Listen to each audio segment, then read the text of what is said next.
Why isn't your apartment selling in New York City? We will demystify this topic in the following video.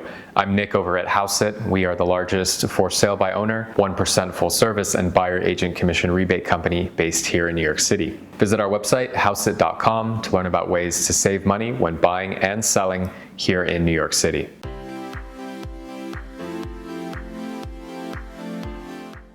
So, why isn't your apartment selling?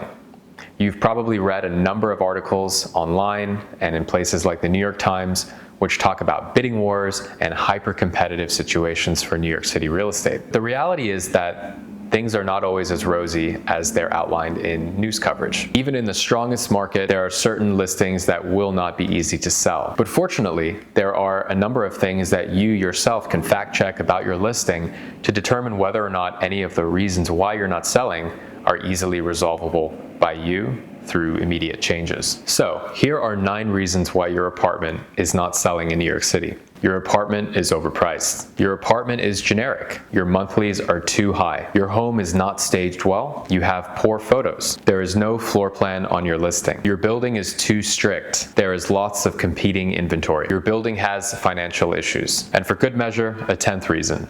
Your listing agent is not correctly syndicating your home to the maximum number of websites, as well as the broker database here in New York City, which is called the RLS. Overpricing your home is a fatal mistake here in New York City. Pricing errors are especially damaging because they usually occur at the beginning of the process, and this is when you have the most amount of traffic on your listing. The reality is that buyers in New York City simply do not overpay, and what offer they submit is largely determined by an analysis of the comps.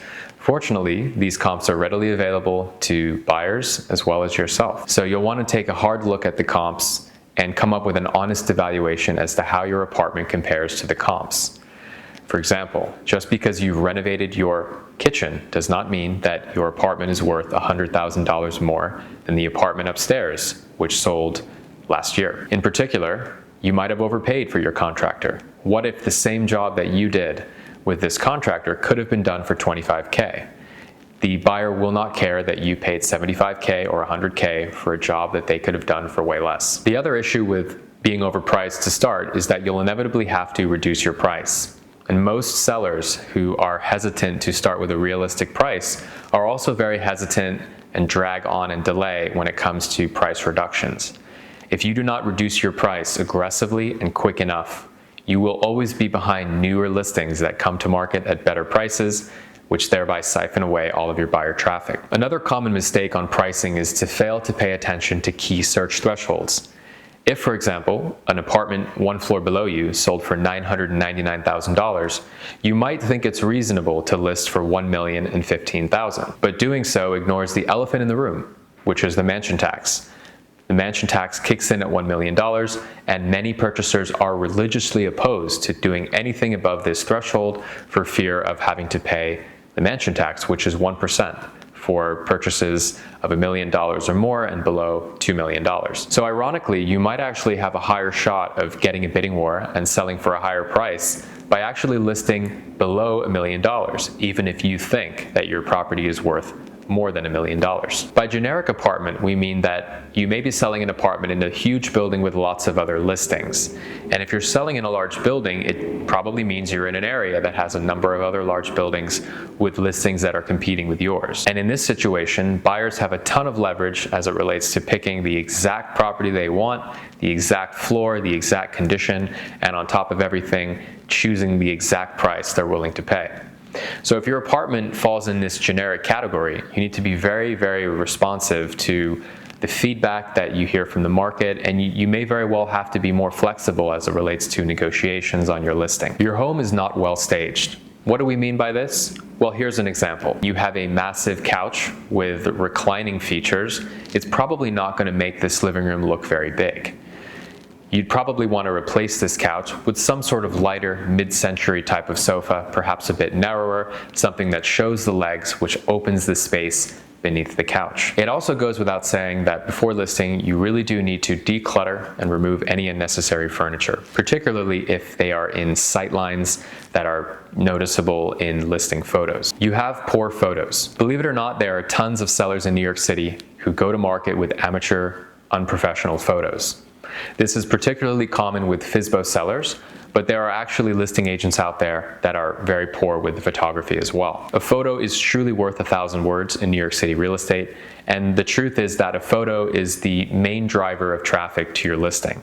If you take poor photos with poor lighting or with other non-professional features, your lens isn't wide enough, you really risk making your property unappealing. You make the space look too small, too cluttered, too dark, any number of reasons why a buyer might not make that decision to stop by your open house will be detrimental to your sale.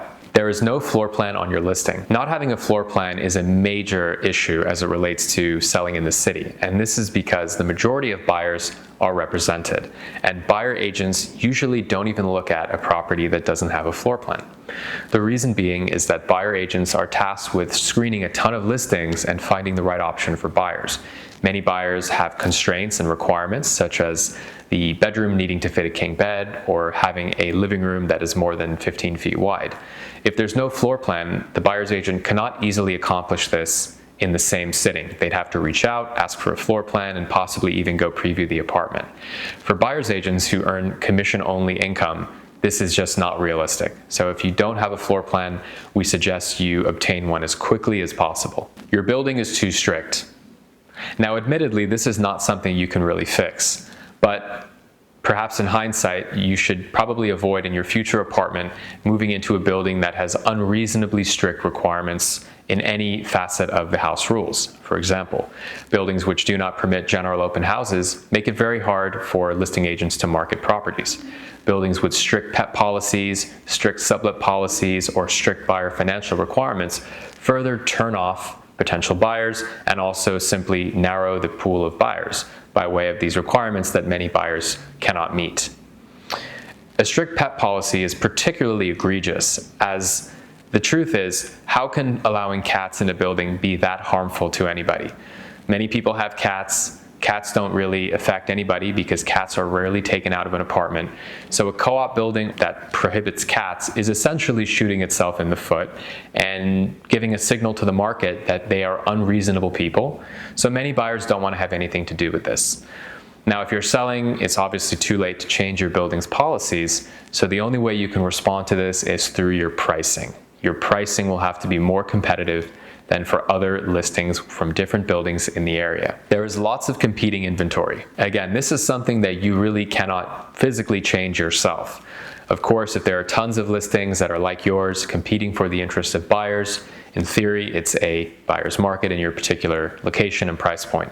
The only way to respond to this is, of course, through pricing, as well as being more flexible during a negotiation. Your building has financial issues. If your building has issues with non-payers of common charges, or issues with assessments, or anything else that makes it harder to finance, more expensive to live in, or just more difficult for a purchaser to understand, it's obviously going to harm your sale.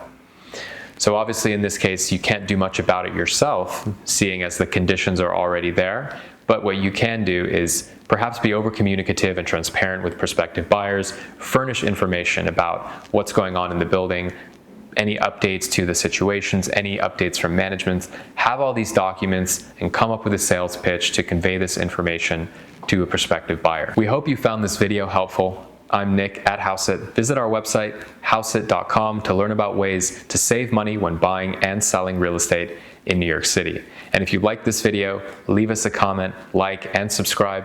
We'd greatly appreciate it, and we hope to see you on the next one.